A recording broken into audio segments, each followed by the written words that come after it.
One Question is brought to you by Turnkey Search, a top industry search firm since 1996.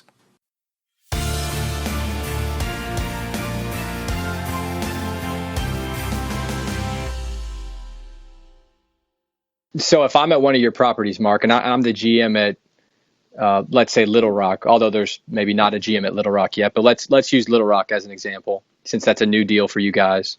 If I'm the GM at Little Rock, how quickly can I press go on this? What's the ramp time? What's the training time? Is it solely a play that is it going to require this summer a bunch of training for your IMGC staff? How does it work from the rollout standpoint at your properties? You know, that's a great question. So there is no ramp time, right? This Mogo is a full service agency. So the beauty of this isn't that they just provide the tools. They provide the expertise and the domain experience to execute these campaigns. So what Mogo does is come in and say, all right, let's understand, let's say it's talking about, hockey at a school, right? Let's understand better your audience. So they learn from the athletic department what the audience is like. They try to get an understanding. If they're a SIDEARM school in particular, then Mogo can leverage the understanding of the demographics off the SIDEARM platform. They can better understand who's going to the hockey section of that website, and then they can push out and better understand that fan and go out and execute the campaign. So they'll get the creative from the athletic department, but Mogo is really a full service operation. So it can be up in a matter of days. And it doesn't take a lot of effort from the athletic department. And more importantly, it doesn't take really sophisticated understanding and experience in digital marketing. That's what Mogo brings to the table. So what about if I'm a seller on one of these staffs? I'm dialing for dollars, which is a terrible term, and I shouldn't have used it. But if I'm in the marketplace and I'm trying to drive group sales, season ticket sales at an institution, do I have a fear of this eating into my share of quality leads, or are these same leads could be cross-pollinated, digital or physical, one-on-one on the phone, right? That's a great question, and that's absolutely right. So no, this is what, and I spent a lot of time with Rob Stein, who leads our ticket solutions business, talking about the impact this could have for his business in particular, is that this is what he will call his extra salesperson. And so what this can do is generate, right? Because a lot of people aren't going to necessarily buy season tickets online. They're not going to actually push the button and make that transaction. What they'll do is go give information, and then it will be sold. So you'll be able to track how many leads and how many people eventually buy tickets through their dashboards. But there may be a human intervention. This isn't always just about pure digital play, but it's talking about how do you find at scale in a certain metropolitan area, how do you take the, let's call it 30 to 38-year-old males and females that are identified by Mogo as fans of the hockey program, and give them one message, and give the 40 to 55-year-olds another message that is successful and impactful in having these folks reach back out or go directly to the site and buy tickets. It's an amplification of your sales force. You're able to communicate directly with your fans at scale. So for 15 cents, 25 cents, you've actually touched your fan 10 times during the consideration cycle for tickets, as opposed to having left one message on the voicemail. Yeah, that makes a lot of sense. Let's do one more example. So another example I'm interested in is if I'm, let's say I'm on the South Carolina sales staff and I'm in Columbia, and South Carolina men's basketball is surging. Heck, we could use the example of women's basketball as well. Yep. How is Mogo's strategic approach to the marketplace? How does it compare to maybe the secondary market? So let's say South Carolina is hosting Kentucky, and we know there's going to be a significant secondary market.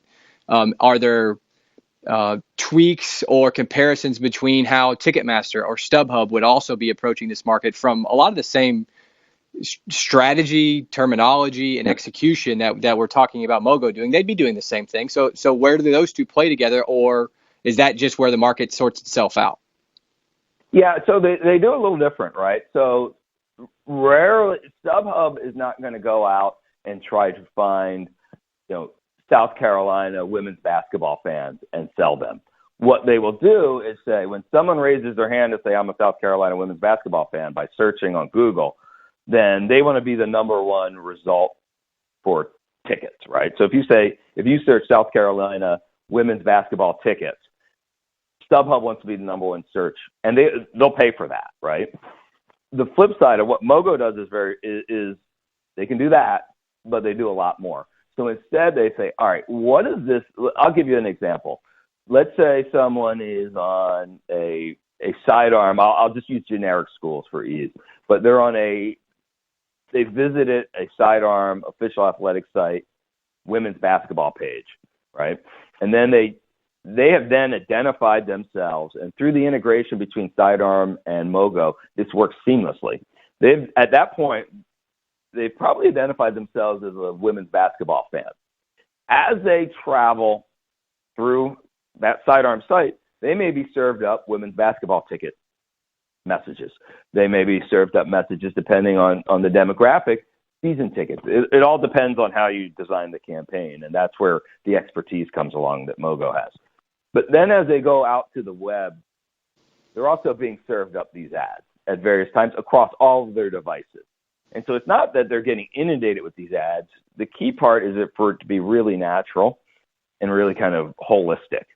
And so now you're going out and you're doing that. Ticketmaster's not doing that. StubHub is not doing that. They're not going out and trying to identify the fan.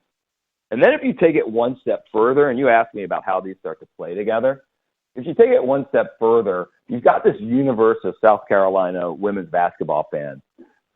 If they're a KLEARintel school, and so they have a really robust database that's able to bring in, names, email addresses, demographic information, behavioral information. They bought T-shirts from, the Fanatics site. They did this or that, right? You bring all those pieces together.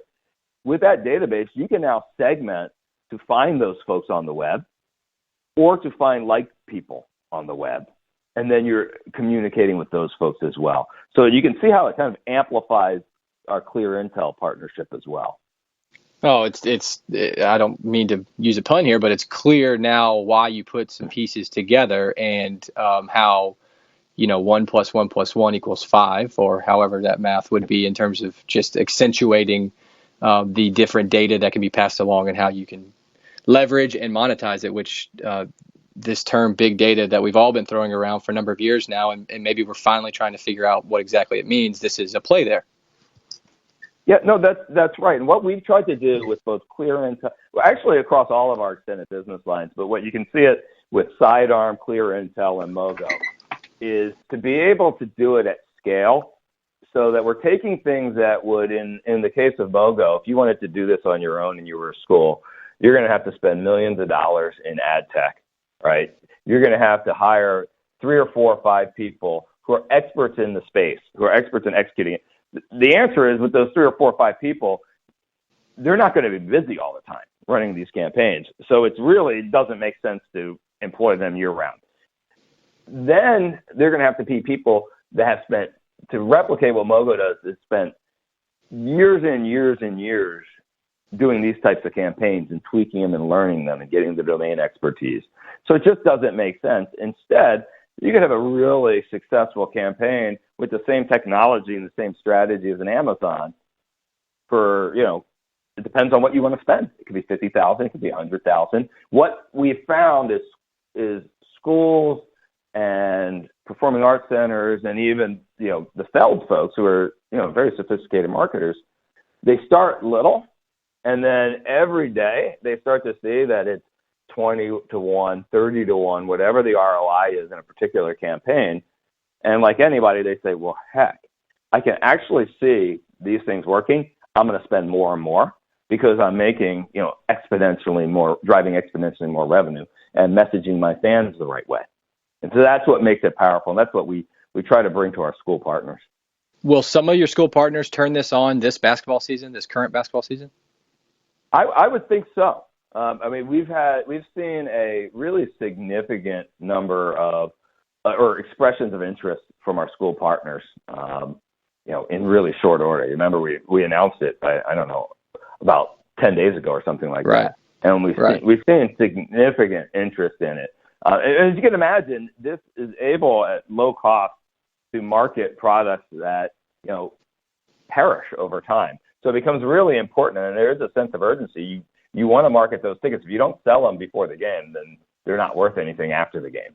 And so we think there'll be a lot of demand for this.